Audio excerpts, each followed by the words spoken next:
Olá pessoal, meu nome é Débora e hoje nós vamos conversar mais um pouco sobre literatura. Vimos no período anterior o trovadorismo. No trovadorismo trabalhamos as cantigas de amor, as cantigas de amigo, de escárnio e de maldizer. Um período que foi marcado ali, ele aconteceu na Idade Média e marcou ali o teocentrismo e tantas outras regras que vimos aí. Agora, nós vamos falar um pouco sobre o humanismo. O humanismo, na realidade, é um período de transição. E nele, nós vamos perceber tanto características de uma literatura medieval, quanto de uma literatura renascentista.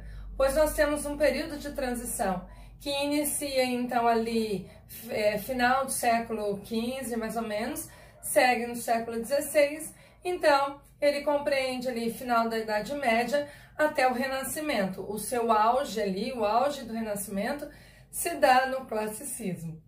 Bom, o humanismo, ele é marcado, o seu início, pela a Divina Comédia de Dante. E então, na Itália, esse foi o princípio, aquilo que marcou mais esse início aí desse momento na Europa. A Europa toda, para que toda ela fosse influenciada por esse movimento, demorou cerca aí de um século, mais ou menos. Já um destaque especial, Portugal foi aí dentro, né, que demorou mais para acontecer. Então ele levou quase o dobro para que ele tivesse esse movimento literário aí neste país. Bom, o humanismo, ele traz um misto daquilo que é a religião com a ciência, o teocentrismo, o antropocentrismo, pois nós estamos vindo de um período que é teocêntrico. E agora, com o surgimento ali da ciência, a procura desse homem pela ciência, leva a algumas mudanças. Bom, mas como eu disse, é um período de transição. E como todo bom período de transição, você vai ter um misto. Então é uma mistura do período que passou com a proposta do período que vem. Quando nós falamos ali na parte histórica, nós temos que pensar então nessa questão do antropocentrismo, então que ainda não está assim, que o auge vai ser ali no próximo período, que é o classicismo. Então estamos aí trabalhando os dois. Então tem o teocentrismo, ainda é uma preocupação nessa busca por Deus, ainda é uma preocupação em questão do medo, dos modos como viver e tal. E há também uma busca aí por essa libertação, que se diria aí, essa libertação do homem, e também a busca para explicar isso, tudo o que acontecia com a ciência. Nós temos um grande desenvolvimento agora, né, iniciando ali com a ciência, e que o seu auge chega ao Renascimento. Então nós vemos aqui nesse momento ainda, sobre essa questão mesmo histórica, o declínio dessa organização feudal, que já estava iniciando ali no período anterior, que nós estudamos no trovadorismo, e agora isso se firma mais ainda. Então eu tenho o declínio dessa organização feudal, eu também tenho aí a ascensão da burguesia, então o comércio começa a disparar, então eu tenho uma burguesia mais em evidência ali, e uma coisa bem interessante é a divulgação, então, da cultura. Porque todas as obras anteriores, elas eram manuscritas. E agora, com a imprensa, eu tenho essa possibilidade dessa produção mais em série. Lógico que não é nada de gráfica aí, né? Nós estamos falando do século XV, século XVI. Mas esse desenvolvimento dessa cópia já não ser manuscrita, então possibilitava as pessoas terem um acesso maior à cultura. Então, esse momento, nós podemos vislumbrar isso também. Bom, quanto à ideologia, começa aquele abandono, a subordinação à igreja, então começa também a entrar em declínio, Há resgates dos valores clássicos. Então, os escritores eles buscavam muito obras gregas para que eles pudessem trabalhar, então, essas obras no modelo que se propunha lá, clássico, né, lá na Grécia, porque acreditava-se que esse era o modelo ideal, perfeito, então se buscava isso nesse momento. Então, uma procura na ciência, uma procura na ciência para a explicação dos fenômenos relacionados a Deus. Então, porque agora o homem ele quer explicar isso à luz da ciência. Se destacam aí alguns nomes dentro da ciência, se eu pensar até em Giordano Bruno, com aquilo que ele defendia, acabou indo para a fogueira. Então, eu tenho tantos outros nomes que marcaram aí esse desenvolvimento dentro, mas tiveram também essa questão da cobrança, da opressão que exercia sobre a sociedade, que era a igreja aí no caso. Bom, o indivíduo agora, ele tenta controlar, né, a sua própria história, o seu próprio destino, pensando nessa possibilidade de uma literatura mais voltada a esses descobrimentos, a esse desenvolvimento. Então, o humanismo, ele marca mesmo esse período de transição. Eu vou andar com essas características muito juntas, então eu vou ver nas obras tanto aquilo que eu via ali nas cantigas, como agora que eu vou ver ali no classicismo, no Renascimento, ao misto. Então, é um período de transição que nós podemos vislumbrar essas possibilidades caminhando juntas. Quanto à produção, nós temos aí 3 gêneros que eu poderia falar sobre o gênero narrativo, o lírico e o dramático. Bem, o gênero narrativo, ele foca mais as produções da historiografia, que vai envolver Fernão Lopes. Eu tenho o lírico, que é a poesia palaciana. Aí, nesse contexto, eu tenho Garcia Rezende. E também tenho o gênero dramático.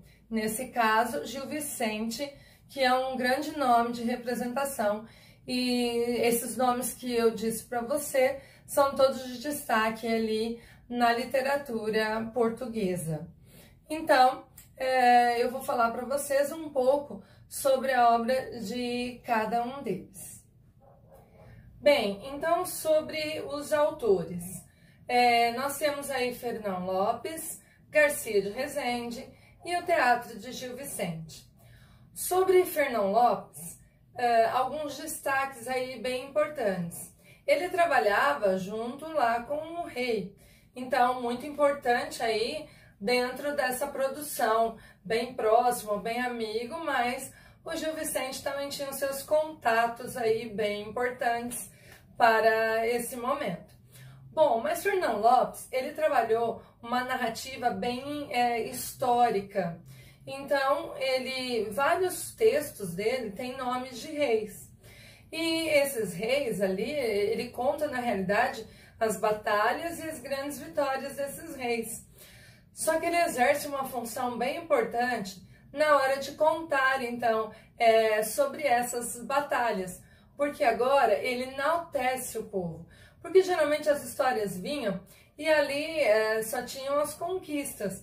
Mas quem sai à luta, quem vai e quem está na linha de frente é o povo. Então, Fernão Lopes agora, ele faz o favor de colocar o povo no seu devido destaque. Então, agora ele quer enaltecer esse povo português. Então, as suas obras, as suas historiografias, né, que nós podemos dizer, ele traz essas narrações das grandes batalhas, mas a importância para o povo aí em Portugal. Também traz descrições dos palácios e das aldeias, e bem detalhado, coisa que não tinha, né? Eu tinha ali as cantigas e ou bem era o palácio ou bem eram as aldeias. Agora isso se mistura. Lembra que eu disse para vocês que isso é possível de acontecer agora nesse momento, pois estamos no momento de transição.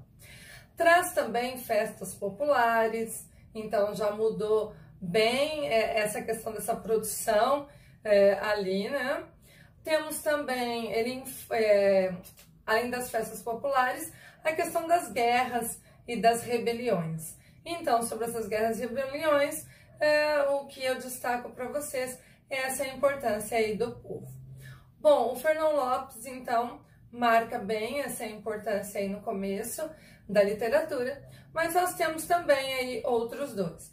O Garcia de Rezende, se fala bem pouco sobre ele, mas eu trouxe aqui para vocês porque o Garcia de Rezende ele fez uma compilação, quer dizer, uma união das cantigas que foram feitas ali no trovadorismo, e ele une com obras produzidas, com as cantigas produzidas nesse momento, e forma o livro que é o Cancioneiro. O Cancioneiro é um conjunto dessas obras.